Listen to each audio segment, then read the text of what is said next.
Hello, New York Giants fans. Welcome back to the Everything New York Giants podcast with New York Giants Fangirl. I'm your host, Adrianna. I am also joined by my 2-year-old English Bulldog named Marceline, who is probably going to be snoring in the background. So hopefully my mic and myself are louder than her snores. Today, I'm recapping the Giants' loss to the Texans 28-10 in their second preseason game. Overall, there were some good things. There were also some not so good things. So I'm going to start with the offense. We'll do offense, defense, special teams, and then injuries, which unfortunately I think were some of the worst parts of the game. So what I did was I have notes here that I just was ferociously typing into my phone and texting during the game. And some of them I think are kind of comical. So I'm just going to run through them as we kind of talk through the things that happened. So starting with the offense, the first throw, DJ's throw was almost picked off on his pass to Neighbors. Now, it looked like it was a good pass. I thought Neighbors was going to catch it real close. Also a little too close for an interception on the first throw of the game. But don't worry, we all know how things go and it gets worse before it gets better. My next note here, I have Theo, please don't hurdle again. I think that was on the second play of the drive. I just don't want to see hurdling. We have so many issues with this team and health that if you can prevent it the tiniest bit by not hurdling over people, let's do that. Please, I'm begging everyone.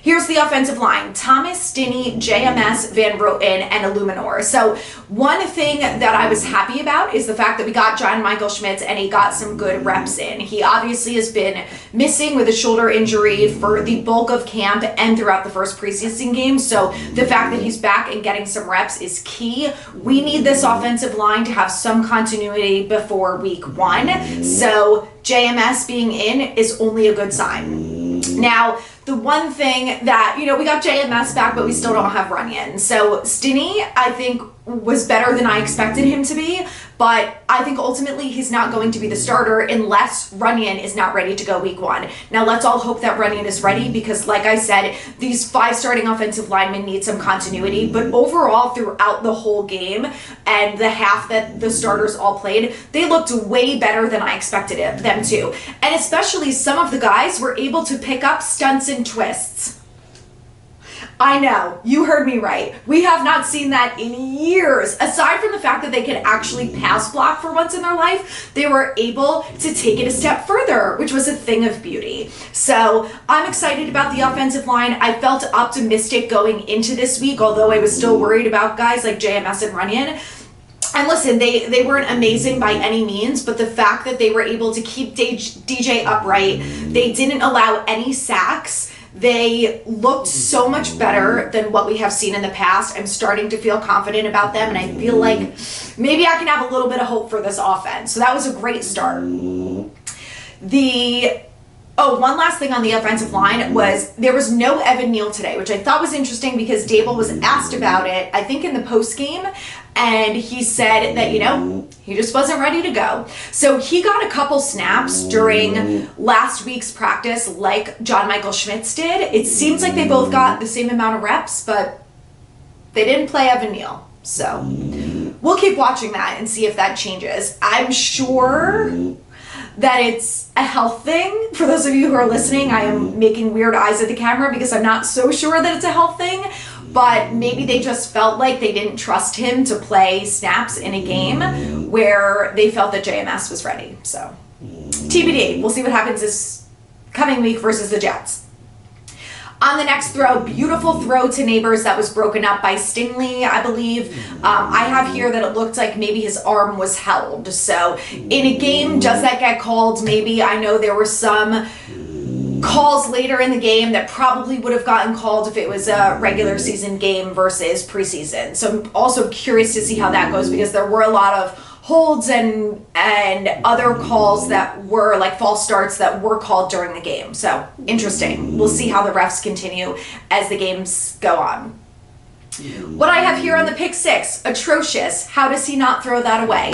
The thing that's so frustrating about DJ is he makes stupid decisions like that. And you're just like, You're in year 6. You cannot make decisions like that. Why are you not throwing it away? Why did you not get enough juice on the ball to throw it into the stands or into the sidelines? Like, that's the stuff that's infuriating, and it's so frustrating to watch. And, you know, I do believe that he's rusty. I do believe that he didn't look fully comfortable back there, and I think he's still kind of getting through the fact that for years and years he couldn't trust his offensive line and always had to watch his back and never felt safe in the pocket. And I think we saw a lot of that yesterday, even though he did get better as the game went on. But all of those things do not excuse the pick six. You cannot do things like that. You just can't. And it's very frustrating to see that. Then the next couple plays here, I have that the offensive line looked good. They were better at pass blocking, obviously, than run blocking. Jones had a really nice run. So, you know, I think at that point, you know, he feels like he trusts his knee and he's ready to go, which is great because his run game is obviously going to be something that this offense relies on. Singletary pushing to get the first down was nice to watch on the 3rd and 2 when he really just kind of drilled his way forward. I love that he gets a lot of yards after being touched, and that's something that a lot of the running backs that we have right now are capable of doing, and it's just fun to watch that, and nice to see that it takes multiple guys to get a running back down. Next up, I have Hyatt had a good tackle on the interception. So in my opinion on that throw, I thought it was a good ball and it looked like Hyatt should have had that. I think it was Stingley again, just made a really nice play there. Maybe it was a tiny bit underthrown, but Hyatt's hands were there. I mean, I didn't watch the play 15 times in a row, but I did watch it a couple times and it looked like it was a good ball and it was right to Hyatt's hands. So again, frustrating, but you know, unfortunately, shit like that happens. And the good news is that after that, Jones picked it up and didn't have any more of that. Something else that I have noted here is that Dable was very calm on the sidelines after that.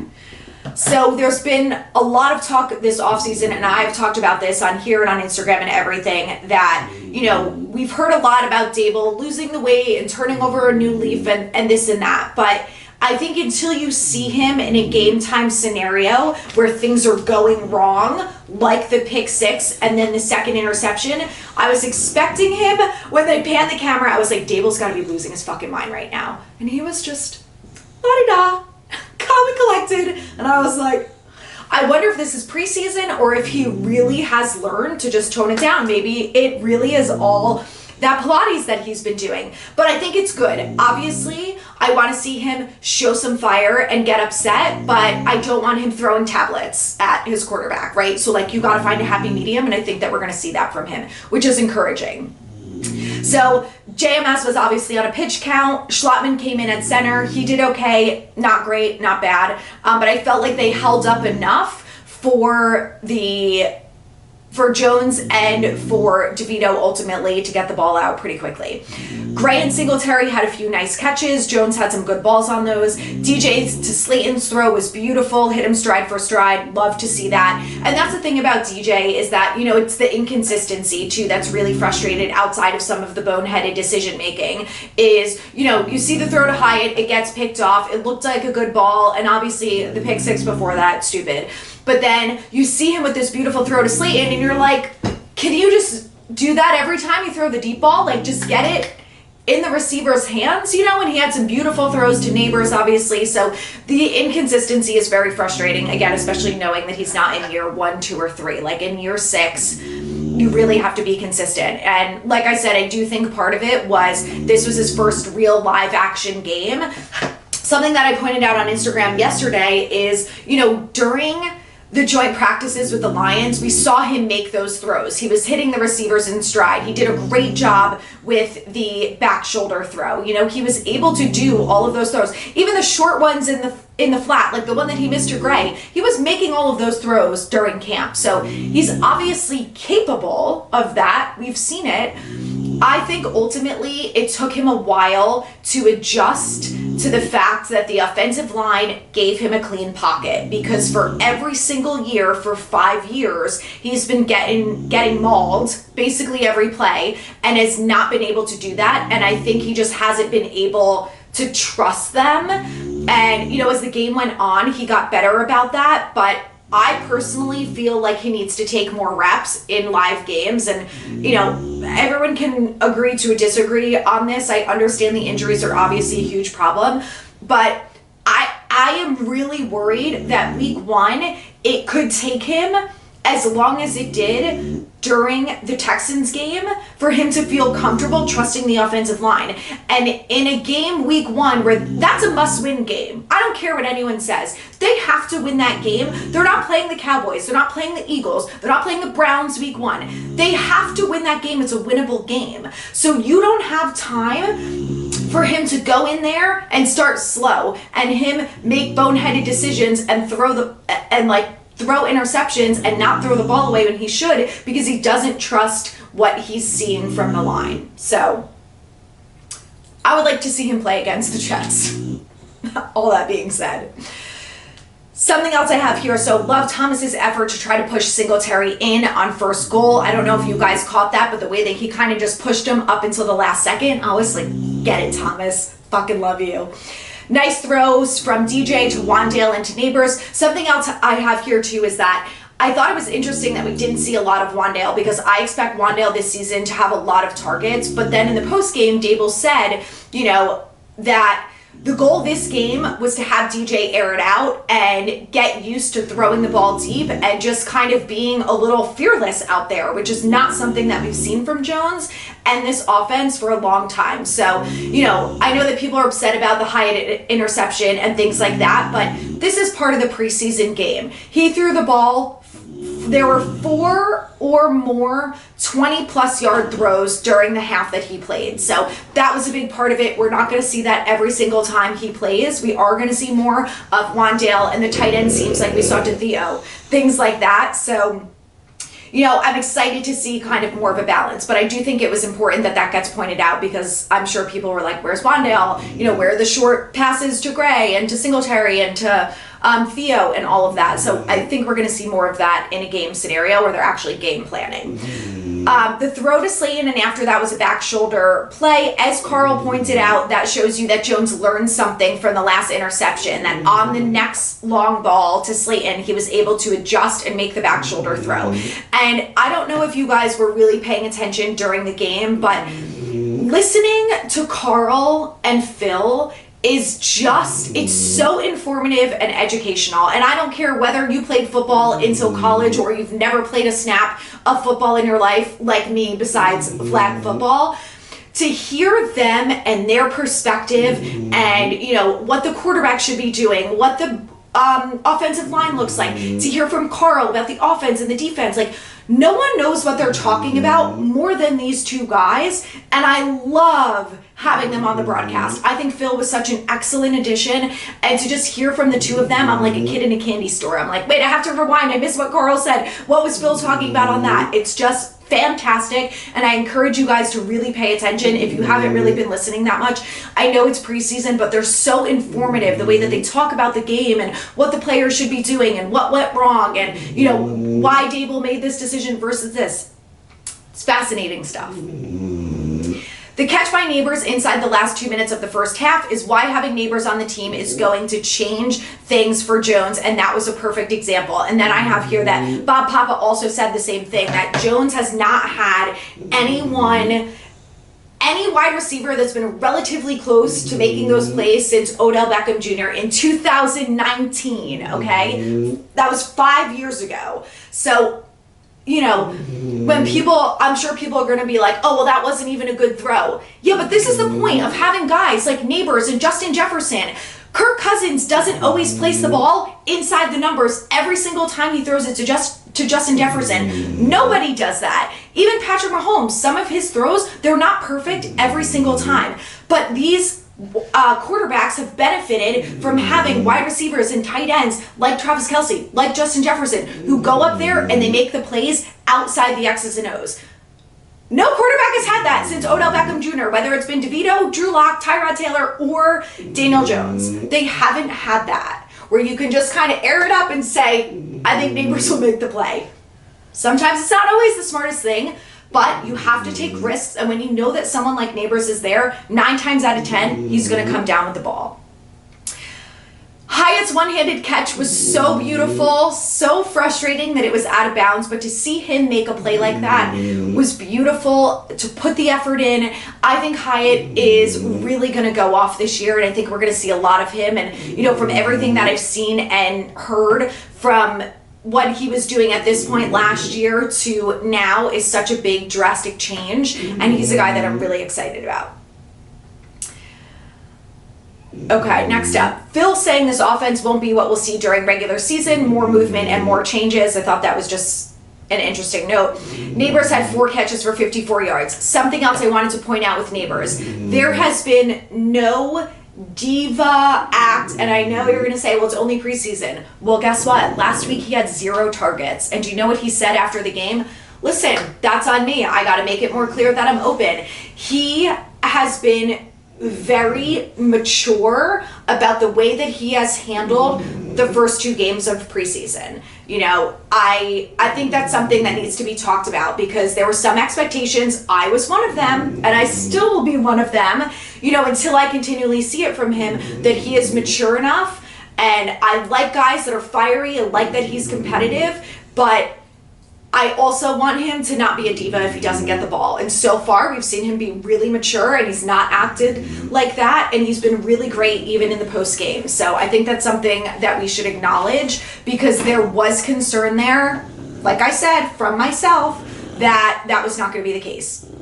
Okay, so now we're going to get into the twos and the second half. I thought Ezeudu did relatively okay pass blocking with Gray in. I mean, I was surprised that he didn't get trucked every play. Like, that was what I was expecting seeing from Ezeudu at left tackle. It's what we saw last year. So again, Carmen Brasillo is the guy. The fact that someone like Ezeudu, and listen, he didn't have a great game last week, but the fact that him and these other guys are turning it around, and you're seeing some of the young guys like Ezeudu pick it up and not make glaring mistakes play after play and not get laid on his back, oh, it gives me so much hope. I hope everyone feels the same. Carmen Brasillo, I'm absolutely thrilled with him so far, and I just am excited to see where it continues. So DeVito, I felt like, was up and down. He had some nice throws to Gray, but he also had a couple overthrows that were not great. Again, the second string line, I think, did relatively well. Here is what I have beef with. Why did Kelly and Lingard get all the third string snaps? Where is my boy Turbo? Where the hell was he? I was looking for him every play. I'm like, who the F are these guys? Who is Lingard, this random ass guy, and Kelly that they signed from the Chargers? It's no knock to them, but I'm like, where is Turbo? I was so excited to watch him this week. And then I saw, I think it was a tweet from Dan Duggan saying he thought that maybe Dable was hiding Turbo, I guess under the assumption that maybe they think they're going to sneak him by on the practice squad, or I don't know, maybe they think he could be trade bait or something. But I'm like, come on! I don't want to see these bums, especially after fucking then Lingard turns the ball over. Give me Turbo! I was very disappointed. I am still very clearly disappointed. I better see Turbo against the Jets. I really want to see more of him. Okay, Giles getting the ball stripped. What the hell was that? To me, it looked very lazy. After he caught the ball, the way that he was running, him moving the ball to the other hand, I was just like, what are you doing? Like, seriously, what are you thinking right now? That was really, I don't know. I got really bad vibes from that, and I was like, to me, it's coming across as you acting lazy, and I'm not okay with that. I don't care that you're a third stringer. You're fighting for a roster spot. There's potential that you could still make this team, and then you go and do some shit like that. Not a fan. Center Morrissey was in with the threes, so was Marcus McKeithen. Again, okay, not great, but overall not nearly as bad as they thought. And then Lingard fumbled after getting the first down. They turned the ball over 5 times. you're just never going to win a game if you do that. So Dable was obviously very frustrated by that afterwards, as he should be. So things that they'll clean up on the offense. I don't know what's going to happen against the Jets game. Like I said, I would like to see the starters play at least a little bit more. I really think that Jones needs that. But if they don't, I hope that they make a lot of adjustments and we see some good things starting week 1, because like I said, they cannot start slow and get behind the ball in that game against the Vikings. It's just not a good way to start the season. They can't do it. They have to come out and play fast, and they have to get points on the board like immediately and not make mistakes. So I would feel better if I saw more of that in preseason, but TBD. Okay, I don't have nearly as much on the defense. I felt like McFadden had some really good tackles, something that has been hit or miss with him. Last year, he was better at it, but he still had some missed tackles, which was an issue. I felt like a lot of the ones that I saw from him, obviously before he left the game with the injury, he looked good. The defensive line also looked pretty good. Not a ton of pressure, but we saw some good things with Burns. Kayvon made some good tackles. Obviously, Dexter with the pass deflection. So, the defensive line is coming along, and I think we saw some good things from them. Obviously, I want to see them get more pressure, but I think as time goes on, we will see that. Also, the 3rd and goal was when we saw them get some pressure, and the fact that, they ended up making a 3rd and 4th down stop in the red zone. Obviously, I think in a regular season game, they probably don't go for it on 4th down there. They go for the points, but still, they made some good stops up until that point. So, saw some good things. Again, like the offense, saw some not good things. Belton's hold negates Chapman's flag. So, there were some things like that I really want to see them clean up. Okay. Burns obviously getting great pressure. So then when they took out the starters, we saw more of Chapman and Moisseau. And honestly, listen, with these 6th-round draft picks, I have extremely low expectations, but I feel like what we saw from Darius Moisseau was better than what I thought. I also thought we were only going to see him on special teams. He's been pretty good there, but he was decent on the defense. Like I said, better than I expected him to, and he was able to read the plays pretty quickly, which is something that I think either Carl or Phil pointed out about him, which, for being a 6th-round pick, again, things like that, if they're able to do it, I feel good about. I know there's concern about the secondary, as there should be. I think that ultimately cornerback 2 is still probably not on this roster yet. They make cuts, I believe, a week from today or tomorrow. So once they get the roster down to 53, it's not going to be the final roster. There's still going to be some changes. And they have they're the 6th spot on the waiver claim. So they're relatively high this year, which is great. So we could have the opportunity to bring in a good corner. Stephon Gilmore ended up signing with the Vikings, so he's no longer available, but there are other guys out there, and there will be other guys out there when cuts happen. So I'm not panicking yet. Still the preseason, and Flott didn't play, which some of you will probably say is a good thing, but I think Drew Phillips not playing was also not great for us. We didn't get to see a lot of him. We saw some of Nubin, who looked decent. Again, these young guys need the reps, so I really hope Drew Phillips is back, because I don't really want to see Isaiah Simmons in the slot. That's not really his position.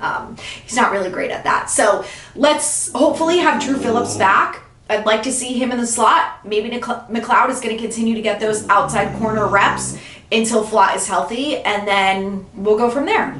So I'm not entirely panicking. I think, everyone who's freaking the fuck out, let's take it down a little bit. It was a preseason game, and it's still early. And like I said, cornerback 2 there's a very good chance that this person is not on the roster yet.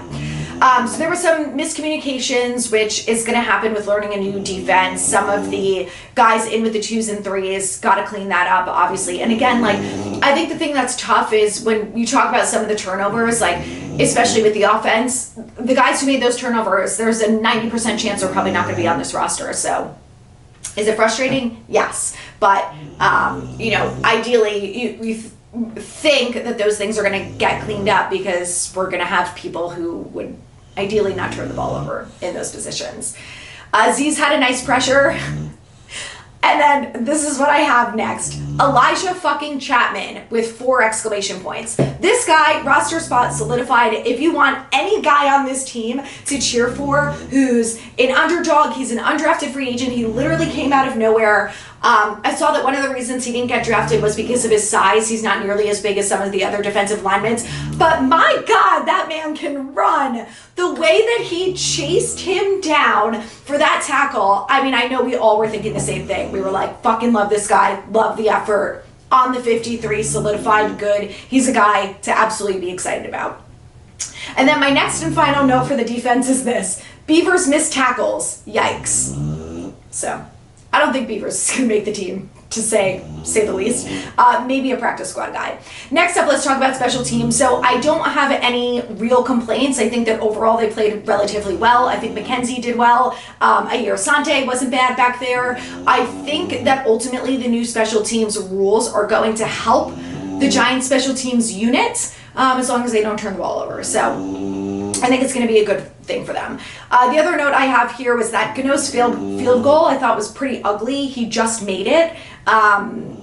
So I mean, listen, like I said, it's preseason, work out these kinks, but I was like, ooh, expected it to be a nice, beautiful one straight through. But I'm not worried about Gano. I think he's fine, and it's just some preseason stuff. Last up, let's round out with the injuries here. So McFadden left with the groin. He was carted out. They ultimately said that it was a groin injury, didn't come back into the game.